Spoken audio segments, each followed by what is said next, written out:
மந்திரங்களில் மேலானது சிவாயனம். அது உன் வினைகளை எரிக்கும் வல்லமை கொண்டது. ஒரு வில்வ இலையை என் மீது வைத்தால் போதும், நான் உன் 7 பிறவிப் பாவங்களையும் போக்குவேன் என்று நீ கேள்விப்பட்டிருப்பாய். அந்த வில்வம் என்பது உன் மனம்தான். மும்மலங்களாகிய ஆணவம், கண்மம், மாயை ஆகியவற்றை அந்த 3 இதழ் வில்வமாக என்னிடம் தந்துவிடு. நான் உன்னை தூய்மைப்படுத்துகிறேன்.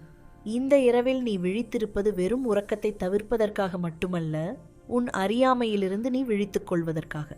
ஓயாத சிந்தனைகள், தேவையற்ற பயங்கள், எதிர்காலத்தை பற்றிய கவலைகள், இவையே உன்னை சங்கிலியாய் பிணைத்திருக்கின்றன.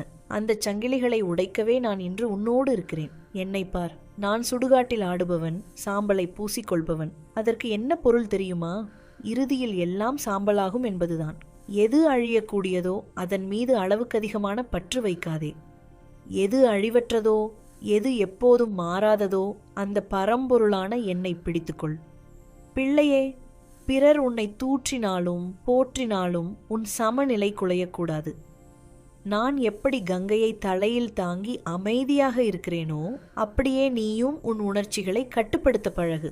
அமைதிதான் மிகப்பெரிய சக்தி. ஆர்ப்பரிக்கும் கடலை விட ஆழமான அமைதி கொண்ட கடலே விலைமதிப்பற்ற முத்துக்களை தரும். நீ எங்கே தேடுகிறாய் என்னை?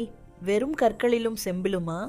இல்லை, நீ அன்போடு ஒருவருக்கு செய்யும் உதவியில் நான் இருக்கிறேன். பசித்தவனுக்கு தரும் ஒரு கவளம் உணவில் நான் இருக்கிறேன். உன் தாய் தந்தையரின் புன்னகையில் நான் இருக்கிறேன்.